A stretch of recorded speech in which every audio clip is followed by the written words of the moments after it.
오늘 제목은 기독교 파라독스 8번째 말씀인데요. 왜 순교자의 숫자가 차야 하는가? 이 제목인데요. 그 말씀을 생각하시면서 9절부터 11절까지 읽겠습니다.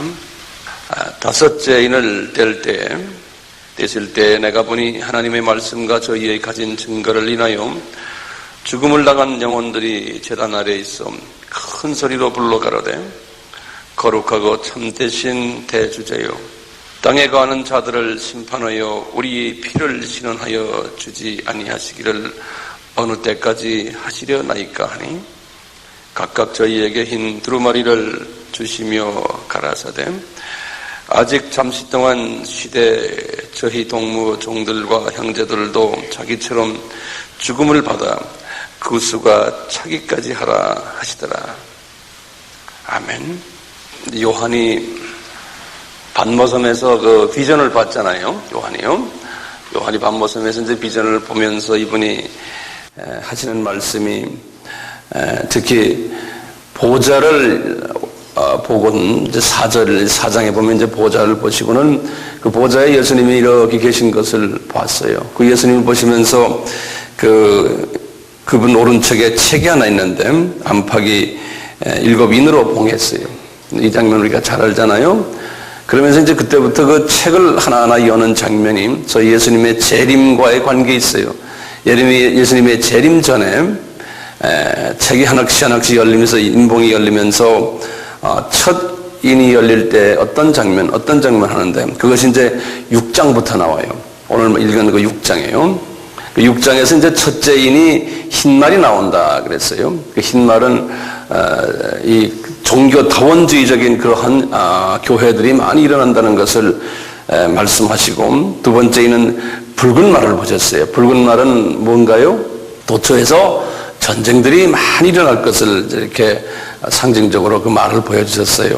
셋째는 검은 말이라는 것은 기근이 여기저기에서 많이 일어날 것을 쭉 보시고 이것이 이제 예수님께서 마태복음 24장에 그러니까 요한이 반모섬에서 95년에 이것을 봤는데 거기에서 65년 전에 30년에 주후 30년에 예수님께서 이미 말씀하셨어요.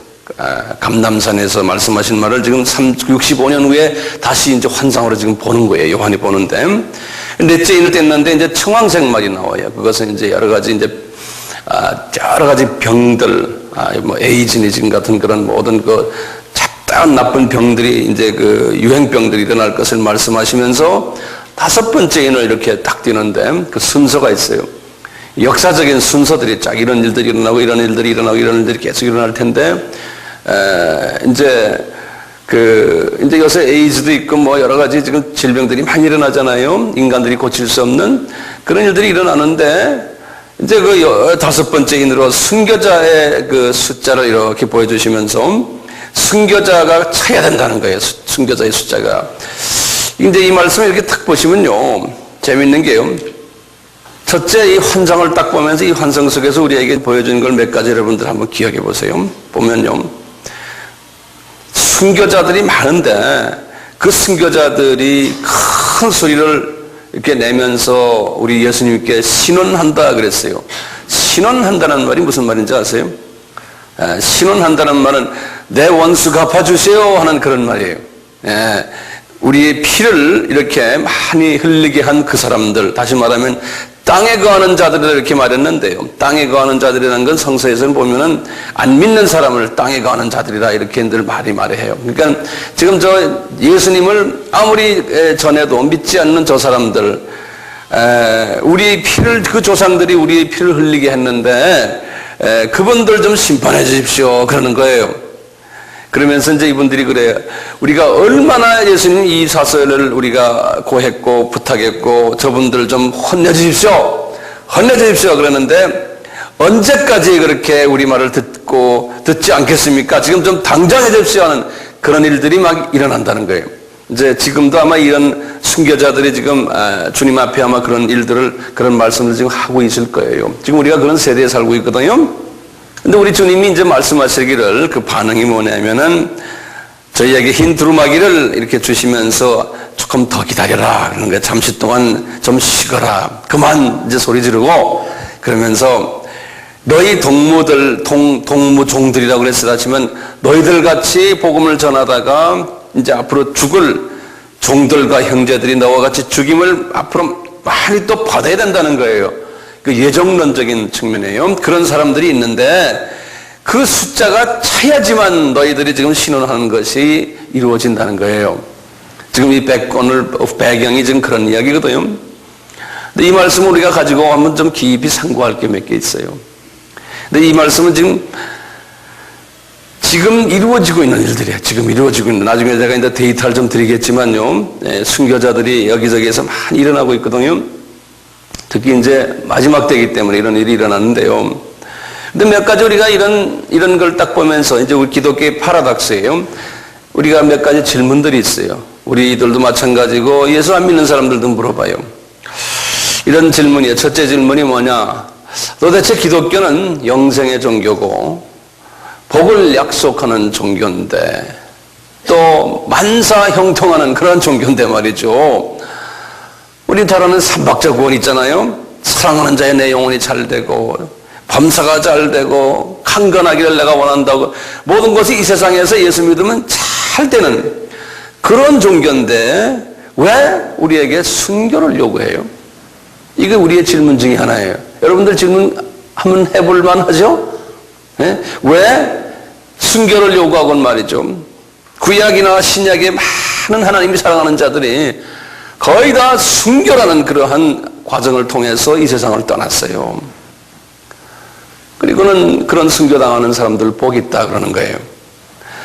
이게 참 이해가 안 되거든요. 더 이해 안 되는 게 이런 얘기예요. 지금 오늘 말씀 속에서 이런 게 있어요. 순교자가 누가 순교자가 될 것을 예언이 되어 있다는 거예요. 순교자가요. 그 다음에 뭐예요? 그 순교자의 숫자도 예정되어 있다는 거예요. 누가 순교자가 될지도 예정되어 있고 그 숫자도 예정이 되어 있다는 거예요. 그러니까 그 숫자가 차야지만 예수님의 재림이 온다는 거예요. 이런 걸 보면은 기독교는 순교자의 종교라고 봐도 과언이 아닌 것 같아요. 지금 우리가 볼 때요. 그런데 우리는 여기 앉아있는 여러분들이요. 순교자 되고 싶으세요? 순교자 되기를 원치 않잖아요. 근데 제가 얼마 전에도 얘기했지만 이제 중국의 우리 한족들하고 같이 이제 이런 말씀을 전하는데 순교자 되기를 원하십니까? 하니까 거기 한 100명 앉았는데 다 손들어요. 자기네가 순교자가 되겠대요. 우리가 이제 이 기독교가 말이죠. 순교자의 종교라는 것을 우리 한번 간단히 한번 섭렵해봐요. 첫째, 우리가 섬기는 우리 하나님, 우리 하나님의 아들인 예수 그리스도, 그분은 순교자였어요, 아니었어요? 그분은 순교자였어요. 예, 순교자였어요. 그 다음에 예수님을 따랐던 제자들 다 순교자였죠. 그렇죠? 우리가 이제 이렇게 한번 보면 말이죠. 예수님의 그 초림을 외쳤던 세례 요한도 그렇게 주님이 사랑하시는 분인데도 순교를 당했고, 그 다음에 스데반 집사도, 그 다음에 누굽니까? 죽가다가 야고보도, 나중에 바울도, 베드로도, 그리고 구약의 모든 선지자들 보면 대부분이 다 순교를 당했어요. 자, 그럼 우리에게 질문이 있어요. 왜 하나님은 우리에게, 하나님이 사랑하는 자에게 순교를 요구하는가? 이게 지금 우리의 질문이에요. 왜 하나님이 그렇게 사랑했던 분들을 다 순교로서 끝나게 했느냐 이거예요. 거기에 대한 대답이 없어요? 이게 우리에게 가르쳐주는 하나의 이슈 중에 하나예요. 우리 예수님은 순교당하셨다고 그랬잖아요. 예수님은 순교를 왜 당하셨어요? 우리를 살리기 위해서, 그렇죠? 그러니까 피를 흘리셨는데 우리를 살리기 위해서 순교를 당했어요. 그래서 우리 복음이에요. 하나님의 그 생명의 원칙을 우리가 할 필요가 있어요. 이거 꼭 알아야 돼요. 그게 뭐예요? 한 알의 미랄이, 한 알의 미랄이, 이거 잘 들어주세요. 이게 굉장히 오늘 중요한 말씀 같아요. 한 알의 미랄이 죽어야지만, 그래야지만 어떻게 돼요? 많은 열매를 맺는다고 그랬죠. 거기 보면요, 밀이 딱 있으면요, 밀에 그 보면은 거기에 씨눈이 있어요.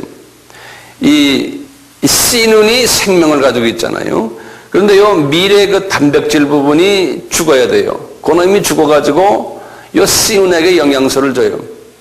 그래야지만 거기에서 이제 밀이 나와요. 모든 생명체는 다 똑같아요. 이 동물도 마찬가지예요. 동물의 정자와 난자 만나는 거 똑같아요.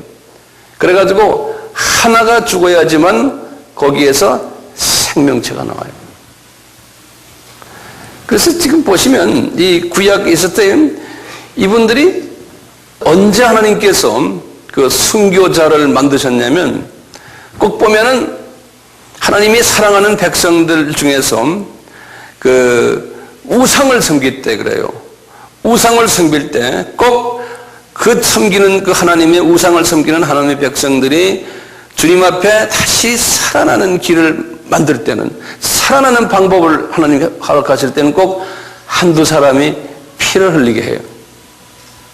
한두 사람이 죽어야지만 하나님이 화가 풀어지면서 그 사람들을 살려내요.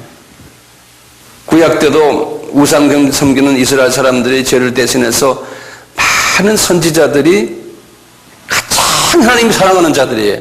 그분들이 피를 흘렸어요. 예수님도 마찬가지지만요.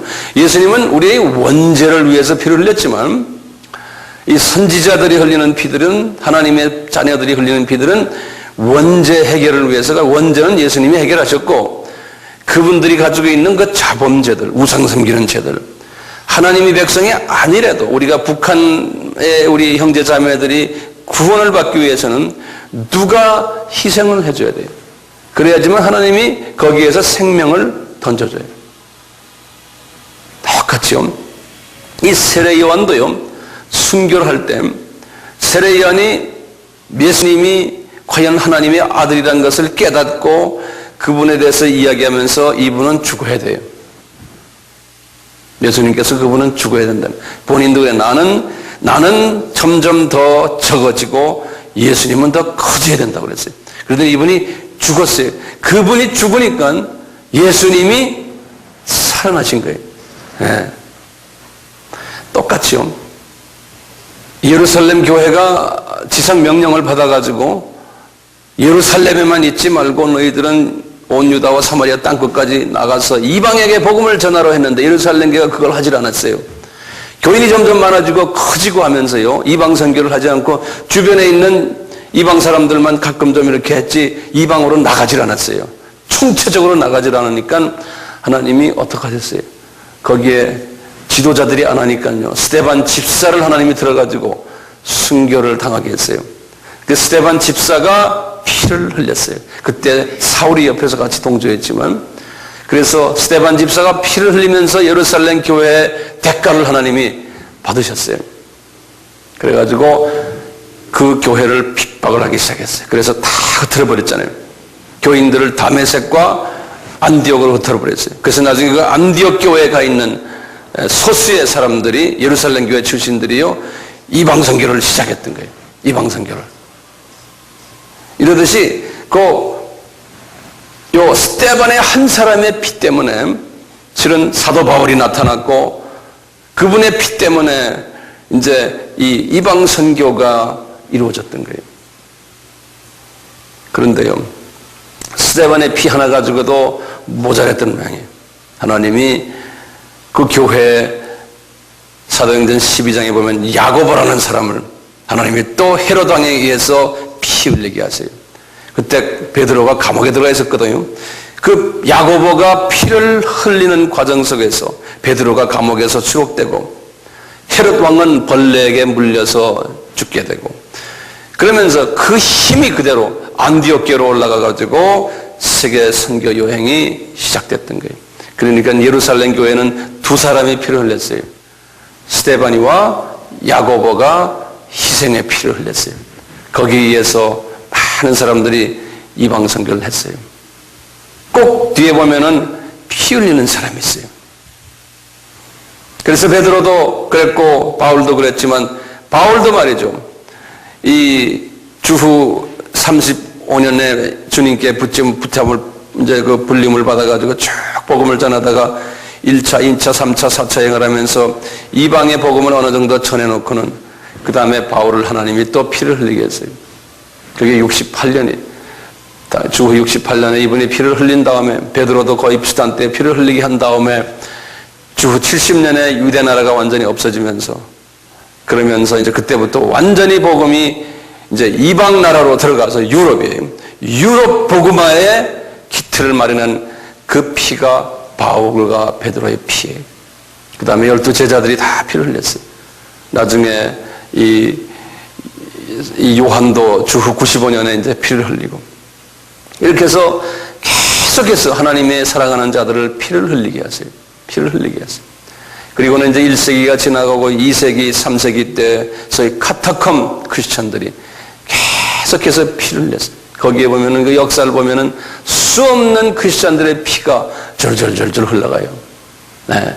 그 카타콤의 피 때문에 로마 제국이 기독교가 되고, 기독교의 그 나라가 돼서 쭉 가잖아요. 그러다가 가톨릭이 점점점 부패해지니까 또 누가 피를 흘려야 돼요.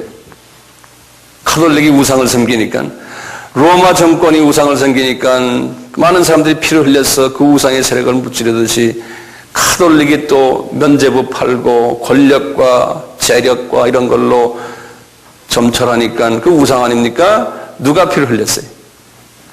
마르틴 루터가 피를 흘렸어요.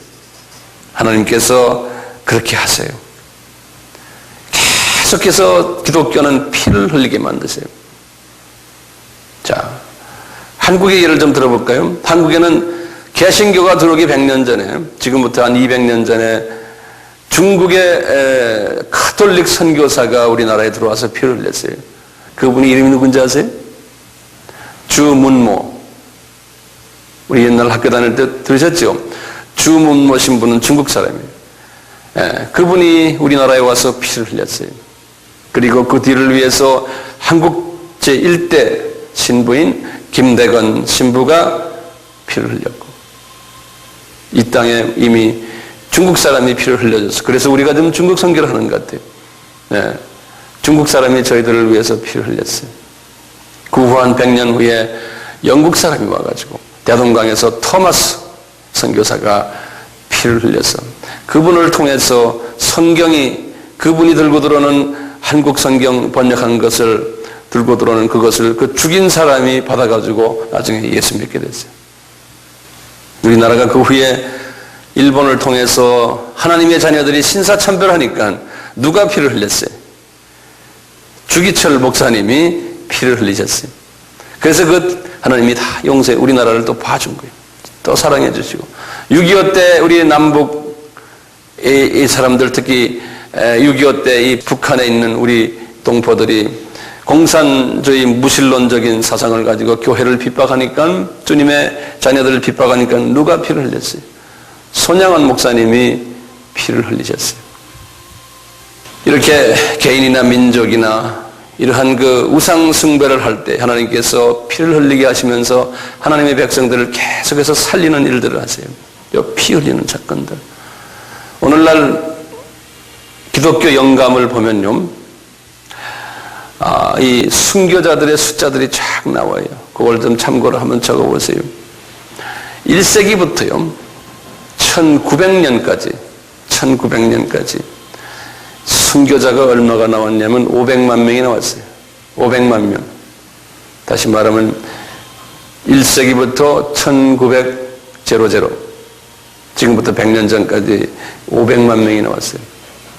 그런데 놀랍게도요, 1900년부터 1975년까지, 그러니까 75년 동안의 기간이에요.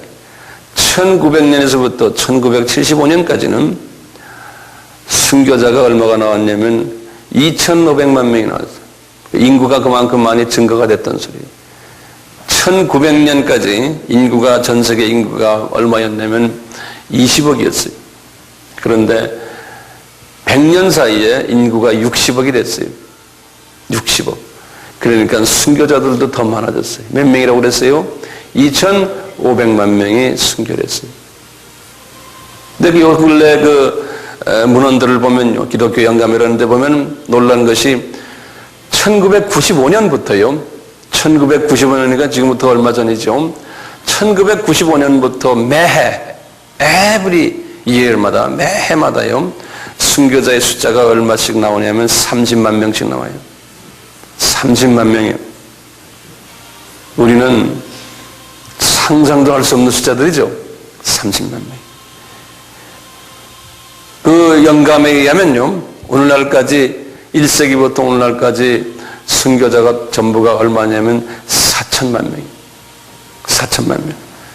그래서 이 순교자의 이러한 그 숫자와 순교자와 관계되는 일만 전공을 하는 분들이 몇 사람 있어요. 그런 사람들이 의하면 매해마다 최소한 30만 명씩 순교자가 나올 거라는 거예요.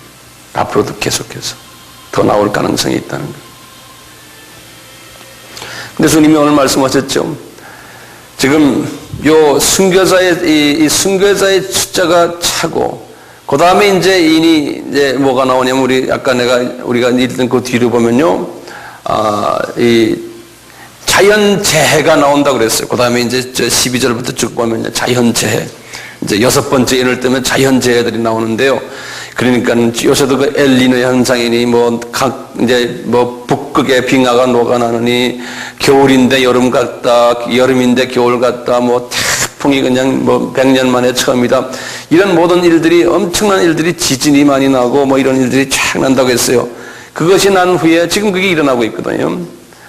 그 다음에 이스라엘 사람들이 7장에 들어가면 그 크리스찬화된 예수님을 영접하는 이스라엘 사람들의 숫자가 14만 4천으로 늘어난다고 그랬어요. 갑자기 생긴다고 그랬어요. 근데 그 숫자는 지금 한 10만 명 정도가 벌써 됐어요. 예. 그러니까 지금 우리가 지금 일어나는 이 모든 이 일들이요, 지금 우리가 지금 살고 있는 이 세대에 지금 일어나고 있어요. 순교자의 숫자도 지금 30만 명이라고 그랬죠? 지금 일어나서 그 순교자의 숫자를 지금 채우고 있어요. 굉장히 급한 속도로 순교자의 숫자를 지금 채우고 있어요. 예. 이 순교자의 숫자를 채울 때마다 또 하나님의 예정된 이방인의 숫자도 지금 하나님이 지금 채우고 있는 게 동시에, 우리가 지금 이방 선교를 하지 않습니까? 이방 선교하는 이유가 이 숫자를 채우는 과정 속에 우리가 있는 거예요. 예. 그래서 우리도 모르게요, 지금 많은 부분에서요, 엄청난 핍박들을 받고 있어요. 이슬람 지역이나 또는 힌두 지역이나 또는 아프리카도 지금 크리스찬들이 많지만요, 이 자기 족속에 믿던 그러한 자기네의 그 토속 종교를 믿지 않고 기독교를 믿으면은 그냥 죽여버리고, 그 사람들은 생명이 그냥 아깝잖아요. 그냥 이 칼로 쳐서 죽여버리고, 창으로 찔러 죽여버리고, 그런 일들이 지금 비일비재하게 일어나요. 중국도 마찬가지고요. 네? 이슬람 지역도 마찬가지고, 많은 사람들이 그냥 예수님 때문에 죽어가고 있어요. 근데 하나님께서는 그것을 다 계획하신 거예요. 다 계획하셨어요. 특히 이제 7년 환란 때, 이제 좀 있으면 이제 우리 들림 받지 않습니까? 7년 환란 때 보면요, 두 가지 부류의 사람들이 이 순교를 당해요. 하나는 저희 14만 4천의 이스라엘 사람들, 크리스찬들이 들림을 받지 않고 7년 환란을 통과하면서 유대인들 복음화를 그분들이 하게 돼 있어요. 이럴 때 이제 이분들이 거기에서 다 순교받는다고 그랬어요. 순교자들 그룹들이, 이스라엘 사람들이요, 그 소수의 14만 4천의 사람들이, 그리고는 우리 이방인들 중에서도 들림받지 않고 순교자 반열에 있는 사람들이 있어요. 그 사람들이 7년 환란 때 그대로 7년 환란을 통과하면서 마지막 추수 작업을 하는 사람들인데, 그분들이 다가 순교를 당한다고 그랬어요. 그러면 이제 이분들이 순교를 당해서 7년 환란이 끝나면 어떻게 되느냐? 이제 주님이 이제 공중 재림에 있을 때 우리 정말 소수의 헌신된 주님의 백성들이 들림을 받고, 살아있는 사람들이, 또 죽었던 사람 중에서도 소수의 헌신된 분들이 이제 부활을 해가지고 공중에서 주님을 만나잖아요. 그래서 이제 7년 환란은 지상에서 일어나고, 이제 7년이 끝난 후에 예수님께서 다시 이제 지상으로 재림할 때 그분들과 예수님과 같이 이제 내려오는 거예요, 이분들이. 그리고는 7년 환란 때 순교당했던 그분들이 부활한다고 그랬어요. 계시록 20장에 보면요, 부활해가지고 20장 4절에 그런 말씀 나와요. 이제 부활해가지고 예수님과 같이 만난다고 그랬어요. 그러니까 이 부활한, 이 순교를 당했다가 부활한 사람들과 들림받아서 공중에 있다가 내려온 사람들과 한 그룹이 돼가지고 주님과 같이 왕노릇한다고 그랬어요. 그러니까 이게 영계에서는 지도자 계급들이에요. 지도자 계급들. 계속해서 이제 지도자 계급들이에요. 이렇게 이 순교자들이요, 하나님 앞에 볼 때 상당히 높은 계급의, 최고 높은 계급의 그룹들이 이 순교자 대열들이에요. 그래서 이분들은 존귀를 받고 영광을 받고 칭찬받고 높임받고 이러한 이제 천국에 올라가면 대단한 그 높음을 받는 그러한 그룹들이거든요. 그러니까 어떤 의미에서는 우리는 그 그룹들보다 밑에 그룹들이에요. 우리는요. 그러니까 예수님이 순교자의 대표 아닙니까? 예? 그러니까 그분을 닮은 최고의 그룹들이에요. 그래서 여기서 누가 순교자 되고 싶어요? 지금 우리 이 서구 사회 또는 우리 한국이나 일본이나 이 편한 이 자본주의 사회 안에서 주님을 섬기는 사람들은 순교자 대열에 들어갈 만한 사람들이가 많지가 않아요. 그런 그러니까 우리는 어떻게 보면은 복된 자들이 아니죠. 내가 어저께 기사를 보니까 인도만 해도 말이죠. 인도만 해도 지금 앞으로 미전도 직속이 가장 많은 두 나라가 중국과 인도거든요. 이제 그 두 나라와 그 주변국만 이제 우리가 주님께서 만지시면 이제 끝나는데, 지금 중국은 지금 어느 정도 지금 하나의 궤도에 올라간 것 같아요. 그런데 이 인도는 인도 자체 내에서 지금 6개 주가 주가 이제 여러 개 있는데 6개 주가 법을 만드는데 지난주에 법이 통과됐대요. 마지막 한 6번째 주가 뭐냐면 힌두교에서 타종교로 개종을 하면은 3년 징역이 된대요. 이제 그런 상황에 이제 들어간 거예요. 벌써 5개 주는 이미 그런데. 그러니까 저희들이 가서 이제 복음을 전하려면 그렇게 힘든 거예요. 그 인도는 종족이 많지 않습니까? 중국만큼 많은데 인도 자체 내에 있는 사람들이 타종족, 그 안에 있는 인도 종족은 다르지만 인도 나라에 있는 그분들이 지금 복음을 많이 전하고 있어요. 선교사들이 그 안에 굉장히 많아요. 수천 명이 돼요. 그래서 저희들은 인도 사람들을 그렇게 도와줄 필요가 있어요. 근데 그 안에서 많은 인도 사람들이 지금 순교를 당하고 있어요. 자, 그러면 질문이 하나 있어요. 왜 순교자의 숫자가 차야 돼요? 이것도 질문 중에 하나예요. 왜요? 지금 이슬람이나요, 공산권이나 힌두권이나 불교권이나 이 사람들이 죄악상이 엄청나거든요. 주님의 눈으로 볼 때 소위 우상 숭배자들이, 하나님을 믿지 않고 예수님을 믿지 않고 우상을 숭배하는 저 사람들이, 그 안에 하나님의 백성들이 숨겨져 있거든요. 앞으로 구원받을 하나님의 백성들 숨겨져 있는데 저 사람들을 끄집어내려면은 누가 죽어줘야 되는 거예요. 누가? 이때까지 보시지만 하나님의 순교자들이, 하나님의 백성들이 이미 예수님께서 이미 구원을 다 이뤄놓으셨지만 그 구원을 이뤄놓은 예정된 자들을 다시 끌어내는 일을 할 때는 조그마한 예수인 우리도 한번 우리 피도 흘려줘야 된다는 거예요. 이미 하나님이 해놓으신 거지만 그럼 하나님의 사람들이 희생을 하라는 거예요. 너희들도 같이, 주님과 같이 똑같아요. 우리가 목숨을 희생하기 싫은 사람은 뭘 희생해요? 물질로 희생하고, 기도라는 그 기도로 희생하고, 하나님은 우리에게요, 사람을 살린 데는 너희들이 내가 희생했기 때문에 너희들이 희생을 해야 된다는 거예요. 희생을 가지지 않고는 가만 앉아서 하나님의 그 뜻을 이룬다는 것은 나도 힘들이 희생해서 했는데 너희들 날 따라오려면 너희들도 희생을 하라는 거예요. 그래서 희생 중에 가장 큰 희생이 너희들 피 흘려라는 거예요. 육신의 피 그거 별거 아니다는 거예요. 피 흘려라는 거예요. 그래서요, 이 한 알의 밀알이 죽어야지만, 희생을 해야지만, 이 단백질이 썩어져야지만 그 눈알이 열매를 맺듯이 이 자연 법칙이 하나님의 이 생명의 법칙이거든요. 그렇기 때문에 우리에게도 하나님은 희생을 요구하세요. 목숨으로 희생하기 싫은 사람은 뭘 희생하세요? 여기 지금 오늘 목요일 이렇게 바쁜데 온 이것도 희생이에요. 내 시간을 희생한 거예요. 그래서 우리 주님을 섬기는 사람들은 희생 없이는 생명이 살아나질 않아요.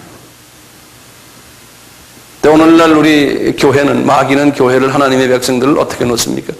모든 게 다 편하고 자기 할 것 다 하고 내가 나한테 이익이 되거나 하여튼 나에게 도움이 되지 내가 희생은 안 하려고 그래요. 이게 마귀에게 잡힌 오늘날 하나님의 자녀들의 태도고 생활상이 희생 없는 주님 섬기는 거예요. 그건 누군 못해요? 그리고는 계속 달라고만 하는 거예요. 이게 지금 복음이 지금 잘못 가고 있는 거예요. 희생 없는 거예요. 희생은요, 믿음이 있으면 돼요. 그러니까 우리가 믿음 많다 하지만요, 그 믿음이 있는 없나를 딱 보면 그분 희생하느냐 안 하느냐. 예컨대 물질로 희생하느냐 저 사람? 신앙은 좋다고 하는데 이 포켓트가 아주 깍쟁이. 그 사람 벌써 믿음이 없는 사람. 희생 안 하려고 그래요. 뭐 부동산도 있고 뭐도 있고 다 있어요. 좋은 차도 있고 뭐도 있고 자기 할 거 다 하는데 이게 주님이다 우리 한번 좀 하자 하면은 다 계산해요. 주님이 볼 때는 그건 희생이 아니에요. 그런 사람들 대부분 아니에요. 대부분 아니에요. 예. 그러니까 이런 사람들은 주님이 내가 너를 위해서 희생했는데 너도 한번 희생하면 네 희생 때문에 많은 사람들이 살아난단다. 좀 희생해봐라. 너도 살아났는데 좀 희생해봐라. 근데 안 하잖아요. 그러니까 이분은 어떻게 돼요? 천국에 가면은 계급이 낮아요. 그리고 이 세상에 살면서도 뭐 부탁하면 잘 안 들으세요, 주님이. 주님 기분 별로 안 좋죠. 너는 희생 안 하면서 네 뜻대로 네 우상을 섬기고 있는 거예요. 네. 그래서 주님이 그 부자 청년에게도 그랬죠. 부자 청년이 그랬잖아요. 어떻게 하면 내가 영생을 얻습니까? 너 돈 다 끄집어내라. 그러니까 겁나가지고요. 자기 그 사람이 제일 아픈 것을 자기 우상을 딱 건드려 놓으니까 그냥 숨어버리잖아요. 네. 그래서 주님이 내가 네 돈 다 네 목숨 뺏어가면 너 그거 갖고 있는 돈이 무슨 소용이 있느냐 그래요. 네? 이걸 우리가 깊이 깨달을 때, 근데 이것도 깨달아서 되는 게 아니에요. 이것도 하나님이 주신 은혜. 마음대로 써도 아깝지 않는 그것이 그 은혜죠. 네, 그게 은혜예요. 믿음이 있어야 돼요. 그런데 그 믿음을 가지면요, 희생을 하면 뒤에 따르는 게 아픔이 있어요. 손해보기 때문에 아픔이 있더라고요. 그런데 그 속에서 나오는 엄청난 기쁨이 있죠. 지금 여러분들은 제가 볼 때 되게 어떤 모습으로 희생한 분들, 여러분들은요. 네. 이렇게 희생할 때요, 우리가 영성이 깊어져요. 희생이 올 때, 희생을 제공할 때 영성이 깊어져요. 그 희생 안 하고는 절대로 영성이 깊어지질 않아요. 희생 안 하고 영성 깊어지는 건 그게 마귀의 영성이 깊어져요. 그러니까 이 희생을 하면 주님께서 주시는 엄청난 그 하늘의 비밀들이 깨닫게 되고 지혜가 생기고 그 주님이 그분을 아름답게 쓰죠. 왜냐하면 우리가 구약에서 제물을 바칠 때 그 희생 제물 아닙니까? 희생 제물을 바칠 때 그 향기를 마신다 그랬죠. 예수님께서요. 여호와께서요. 그렇죠? 예. 우리가 희생으로 주님 앞에 우리 시간과 물질과 내 마음과 내 자수를 바칠 때 그것을 주님이 향내를 맡으셔요. 향내를 맡으시고는 나에게 주님이 주시는 하늘의 비밀도 주시고 마음의 평강 주시고 뭐 상급은 말할 것도 없고요. 영성을 더 깊이 해주고 넓게 해주고 성령의 9가지 열매로 나를 잘 이렇게 만들어주세요. 네. 문제는 희생이에요. 정말 어느 교회나, 예를 들어서 우리 교회도 교인이 한 30%만 정말 희생하는 사람만 있다면 세계를 흔들 수 있어요. 우리 교회 한 100명 정도 나오는데요. 거기 한 30명만 희생하는 사람이 있으면 전 세계를 지고 흔들 수 있어요. 다 필요 없어요. 그러니까 제가 결론적으로 왜 하나님은 이 순교자의 숫자를 지금 채워야만 안 되는가? 지금 복음을 받을 숫자가 인간 역사 어느 때보다도 제일 많을 때는 인구가 제일 많아요. 그러니까요, 순교자의 숫자도 그동안 어느 때보다도 더 많아져야 돼요. 예. 제사 지낼 분들이 더 많아져야 돼요. 그래서 하나님은 지금 이 숫자를 지금 채우시느라고요. 이 숫자, 순교자의 숫자를 채운다는 것은 이방인의 숫자를 채운다는 것과 맞먹어 돌아가요. 예. 근데 그 숫자가 지금 많이 차고 있어요. 아까 말씀대로 지금 1년에 30만 명씩 우리 주변에서 지금 희생당하고 있어요. 어떤 분들은 감옥에서 그냥 죽기도 하고, 지금 중국에도 마찬가지예요. 그러니까 이름도 빛도 없이 다 그렇게 돼요. 어떤 분들은 그냥 먹을 거 없어서 죽기도 하고, 지금 북한에 이번에 우리 북한 사람들 이야기 들어보니까 북한은 뭐 예수의 옛자만 이야기하면 그대로 그냥 감옥에 가서 지금 북한에만 누구의 말에 의하면은 기독교인들이 약 한 10만 명에서 20만 명이 지금 그 특별 그 감옥에 좀 들어가 있대요. 예수 믿는 일 때문에. 저희들이 아미 방송에 그 라디오를 보낼 때도 거기 가져가는 분이 그래요. 이것 자체가 이게 사형선고입니다. 이 라디오를 갖고 들어가서 다이아를 틀 때 그때 벌써 그 사람은 누가 알면은 그대로 사형선고입니다. 그러는 거예요. 예. 그러니까 이것이 무서운 무기라는 거예요. 예. 내가 죽겠습니다 하는 걸 그걸 라디오를 받았을 때 지금 북한이 그런 상황 아닙니까? 예. 그래서 하나님께서는 북한에도 많은 순교자를 하나님이 거기에다 지금 준비하신 것 같아요. 근데 그분들이 순교는 이 남한 교회를 위해서 아마 순교하지 않나 하는 이런 생각이 들어요. 그래서 좀 어떤 분에게는 좀 이해가 안 되고 또는 무거운 말씀이 될 수 있겠지만 이것이 주님이 우리에게 요구하시는 거예요. 그래서 몸으로 죽지 않으셔도 시간으로 순교하시고, 또 어떤 때는 물질의 여유가 있으면 물질로도 순교하시고 뭐 하고 계시지만 모두가 하여튼 하는 것만큼 주님께서 은혜를 주시고 그 일을 통해서 많은 사람이 살아나게 하시고 그런 것 같아요. 저도 돈을 많이 좀 가지고 있다가 주님이 내 마음을, 그건 참 은혜 중에 은혜인데, 내 마음을 돈을 이렇게 놓게끔 하나님이 내 마음을 주관하세요. 그래서요, 제가 그냥 돈을 이렇게 쉽게 그냥 여기저기다 놓고 선교지에 보내고 누구 주고 그냥 그게 그러면서 기쁨이 오고요. 예? 이게 은혜 아니에요? 그거 아깝다고 생각했으면 말이죠. 근데 이렇게 물질을 이렇게 턱턱 해보니까요, 그러니까 하나님이 엄청난 이 세상에 복을 주세요. 뭐 저 나라 복은 말할 것도 없고 이제 올라가면 다 이제 준비하셨겠지만 이 세상에서 복도 많이 줘요. 하나님이 자녀들도 다 알아서 하시고, 하여튼 다 알아서 하세요. 다 알아서. 내가 기대하지 않은 것들도 하나님이 그냥 주시고 다 주시고. 그러니까요, 이게 이거구나. 네.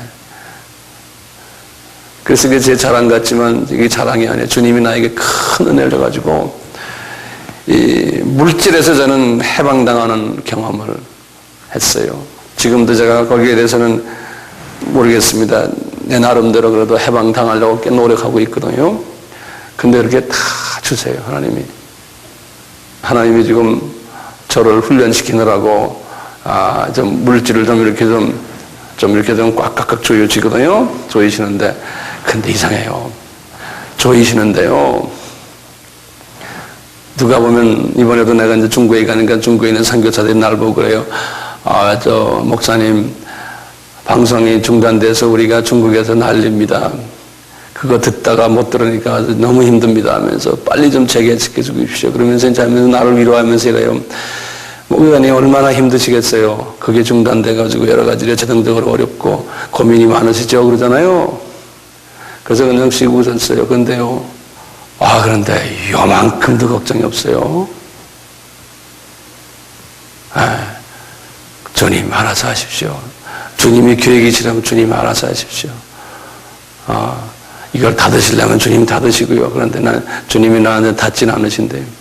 이제 다시 재결시키시는데 언제 하실지 모르지만 아마 빠르면 굉장히 빨리 하실 것 같기도 해요. 근데 마음의 평강이 쫙 있어요. 그래서 제가 여러분들에게 방송을 재개해달라고 기도합시다. 소리 지르고 한번 통성 기도합시다 했어요? 안 하잖아요. 주님이 딱 장중에서 주님이 계획 속에서 움직이고 계시니까. 그리고 제가 이제 기도할 때마다 오늘도 아침에 새벽에 주님, 이 방송이 주님의 방송인데 우리가 여기에서 물질이 생기면 다 주님 일 때문에 주님한테 다 바치려고 하는 그러한 마음 아시지 않습니까? 주님, 우리가 여기서 지금 우리 같이 일하는 동역자들이 다 선교사들인데 저 주님의 종들이 물질에 고통받으면 어떡합니까? 주님, 이제 그만 고통 주시고 이제 좀 풀어주십시오. 그럼 주님이 알았다 그러신다고요? 그러면 감사합니다. 그러면 이제 그렇게 해주실 줄 믿고 그냥 할렐루야 하는 거죠. 그렇게 해서 주님이 내 마음을 자꾸 떠보는 거죠. 내가 너한테 물질 줬을 때 그거 가서 딴짓 할래 안 할래? 저 딴짓 안 하겠습니다. 이 물질 그대로 다 주님을 위해서 쓰겠습니다. 내 포켓에 안 넣겠습니다. 그래? 아까 주님이 말씀하신 대로 부자 청년에게 네 목숨 내가 데려가면 너가 갖고 있는 게 다 그 무슨 소용이 있느냐? 그게 지나가는 말이 아니고 우리 예수님의 말씀이니까 예수님이 지금 여기 서서 나나 여러분들에게 말씀하셨잖아요. 내가 너 지금 데려가 버리면 너 무슨 소용이 있냐? 우리 여기 직원 중 한 분이 참 마음이 좀 굉장히 아픈데요. 우리 직원 중 한 분이 자매님인데 어머님이 좀 어릴 때 이제 세상 떠나고 아버님이 갑자기 한 일주일 전에 세상을 떠났어요. 근데 그 밑에 딸들이 있고 우리 자매가 큰 딸이 밑에 여자 동생 둘이 있는데 아버님이 이제 따님들을 위해서 열심히 이제 돈을 좀 벌어드리려고 했는데 하여튼 밤을 새면서 무슨 일을 한 모양에 뭘 연구하면서 이제 이러다가 몸이 피로해져가지고 그냥 그대로 그냥 무슨 폐경색인가요? 무슨 경색이라고 그러죠? 그걸로 그냥 그 길로 세상 떠나셨어요. 그러니까 참, 하나님이 불러가시니까 그냥 그 길로 그냥 가져가죠. 젊으신 분이신데, 나이 한 50 조금 넘어 50 중반 되시는 분인데. 참, 하나님은 우리도 마찬가지예요. 언제 하나님이 불러갈지 모르잖아요. 언제 어떻게. 건강한 사람은 또 차 운전하다가도 불러가기도 하고요. 남의 차 타고도 있다가도 불러가기도 하고요. 그 아픈 사람이 어떤 데는 더 오래 사는 사람도 있어요. 건강한 사람이 하나님이 딴 방법으로 데려가더라고요. 한마디만 제가 예를 들면 한 분이 교회 집사님인데 나이 한 70세 정도 된 할아버지인데요. 카나다 토론토의 이야기인데 그 할아버지는요. 교회 집사님이시고 암수 집사님이시고 나이가 이제 많이 들었어요. 그런데 이 할아버지는 건강밖에 몰라요. 그저 입만 열면 건강. 아침에 2시간씩 남은 새벽 기도하는데 아침에 2시간씩 체조한대요. 기도는 안 하고 오래 살아야 된다고 그래가지고요. 음식도 말이죠. 아침 일어나면 특별한 음식 하나 먹고 점심시간에는 야만한 하나 먹고 저녁에는 또 굶고 이러고 빼빼한 할아버지예요. 살찔 겨를이 없어요. 그냥 건강 박사예요. 그리고 몸도 어떻게 유연한지요. 이러다가 탁 있다가 젊은이들 나 좀 봐. 그러면 여기서 이거 텀블링하고 탁 저 기계 체조하는 사람들 있죠? 그런 걸 싹 보여줘요. 나이 70몇 살 할아버지가 그러면서 이래라 하면 몸 꺼내서 이런다고요. 그 항상 부러웠어요. 저 할아버지 말이야. 참 건강하시다. 그러고 있다가 얼마 전에 몇 년 전 이야기인데 그 할아버지 돌아가셨대요. 내가 이제 또 토론토에 들어가니까 어떻게 돌아갔어? 그랬더니 바로 자기 집 앞에서 길 건너다가 차에 치여 죽었대. 바로 그 차가 많지도 않은 길인데요. 네. 그래서 생명은 하나님 손에 잡혀 있구나. 그래서 약간 몸에 병이 있는 사람들, 그 걱정하지 마세요. 그런 사람들 더 오래 살아요. 네. 그리고 어쨌든 우리 생명은 하나님 장중에 있어요. 우리 스님이 그러셨잖아요. 예. 이 참새 한 마리도 내가 허락하지 않으면 떨어지지 않는다 그랬잖아요. 예. 그러니까 모든 것이 하나님의 장중에 다 있어요.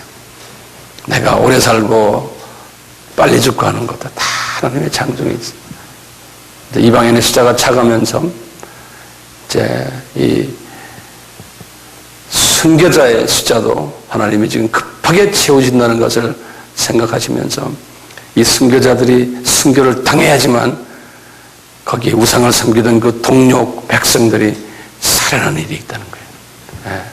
그래서 순교를 당해야 되는데 지금 그 순교당하는 숫자가 점점 더 많아진다는 것은 이제 주님의 재림이 가까워한다는 소리예요. 그러니까 우리는 열심히 순교당하기 전에 또는 순교당할 분들은 언젠가는 모르죠. 어떻게 순교를 당하실지. 하여튼 때가 상당히 급하다는 것을 다시 한번 재확인하고 우리가 이제는 스스로가 희생하는 연습을 좀 해봅시다. 희생할 때 기쁨이 있고 희생할 때 하나님이 주시는 깊은 영성을 체험하시고 희생할 때 능력을 체험하시고 그래서 이렇게 특히 마지막 때는 모이기를 꺼려하고 주님이 그랬잖아요. 희생하기를 싫어하고 자기만 생각하고 그런다고 그랬어요. 그러니까 우리는 거기에 이제 반해서 이제 희생하는 연습을 조금부터 아주 조그만 것부터 우리가 한번 실천해보는 그러한 우리가 다 되기를 주님의 이름으로 축원합니다. 네. 중보기도도 희생이에요. 그래서 우리는 다 희생하면서 나 때문에 저 사람이 행복해지면 얼마나 좋을까 그 생각을 자꾸 하죠. 내가 저 사람한테 저렇게 되니까 저 사람이 얼마나 좋아하나. 항상 나는 죽어지고 저 사람이 더 살아나는 그러한 마음을 우리가 가졌으면 합니다. 네. 저도 그래서 제 개인 기도에 항상 그래요. 주님, 저는 점점 줄어들고 주님이 더 커지십시오. 내가 커지는 것보다 주님이 더 커지십시오. 그래서 나를 점점 줄여주세요. 나를 이제는 참 밑바닥으로 이제 순교까지 주님이 원하신다면 시켜주십시오. 그리고 주님이 높아지십시오. 저는 내 개인 기도에서 주님 앞에 항상 그래요. 제 이름이 높아지고 널리 알려지고 제발 그거 주님 하지 마시고 나는 점점 밑으로 내려가고 주님이 올라가십시오. 그럴 때 제가 전하는 메시지 속에서 능력이 나올 것 같아요. 변화가 일어났고 깨달음이 있을 것 같아요. 그 하늘의 비밀이 그렇기 때문에. 그래서 우리 모두가 다 나는 죽어지고 주님이 살아나고 그러기 위해서 나는 희생을 주님 하겠습니다. 그것을 깊이 묵상하세요. 계속해서 주님 앞에 오늘은 그 시간 되길 바랍니다. 우리 다 눈을 감으시고 한번 묵상하세요. 정말입니다. 정말 주님, 내가 몸은 순교자가 되지 않더라도 이 희생의 제물이 될 수 있도록 저에게 복을 주십시오. 또 희생을 하고 기쁨이 있게 해주십시오. 기쁨으로 희생할 수 있도록 은혜 주십시오. 중보기도도 남을 위해서 기도하는 것도 희생이에요. 힘들어요. 물질도 그렇고 시간도 그렇고 마음도 그렇고 여기 앉아있는 분은 다 여러모로 희생을 하는 분들이에요. 그래서 하나님이 사랑하세요. 희생. 한 알의 밀알이 희생하지 않으면 열매를 맺지 못한다는 그 말씀. 주님이 내가 너희를 위해서 희생했으니 너희들도 나와 같이 희생 좀 해라. 육신으로 있을 때 희생하는 것이 뭐 그리 큰일이냐 이렇게 말씀하시고, 그럴 때 우리가 진정 주님과 파트너가 되는 것 묵상하세요. 그것을 깊이 묵상하세요. 계속해서 주님 앞에